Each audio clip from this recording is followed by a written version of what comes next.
भारतीय हवामान विभागाने शनिवारी महाराष्ट्रासाठी ऑरेंज अलर्ट जारी केलाय। यावेळी हवामान खात्याच्या अंदाजानुसार राज्याच्या मध्यवर्ती भागात मुसळधार पाऊस बरसण्याची शक्यता वर्तवण्यात आली आहे। त्याचप्रमाणे पुणे शहरातील काही भागांना हवामान विभागाने ऑरेंज अलर्ट जारी केलाय। राज्यात वाढणार पावसाचा जोर। हवामान खात्याने दिलेल्या माहितीनुसार मुंबई पुण्यासह विदर्भातील सर्व जिल्ह्यात पुढील 4 ते 5 दिवस जोरदार पाऊस पडण्याची शक्यता आहे। याशिवाय 22 ते 25 जून दरम्यान कोकणातील सिंधुदुर्ग जिल्ह्यात वादळी वाऱ्यासह जोरदार पाऊस पडण्याची शक्यता वर्तवण्यात आली आहे।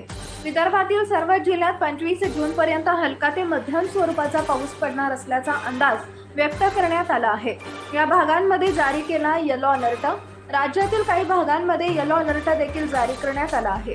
यामध्ये वर्धा, वाशिम, यवतमाळ, जालना, परभणी, अमरावती, भंडारा, हिंगोली, नांदेड, अकोला, बुलढाणा, चंद्रपूर, गडचिरोली, गोंदिया, नागपूर या जिल्ह्यांमध्ये येलो अलर्ट जारी करण्यात आला आहे। तसेच या सर्व जिल्ह्यांमध्ये वादळी वारे आणि विजांच्या कडकडाटासह पाऊस बरसण्याची शक्यता आहे। हवामान अपडेट मिळवण्याकरता आता या YouTube चॅनलला सबस्क्राइब करा। धन्यवाद।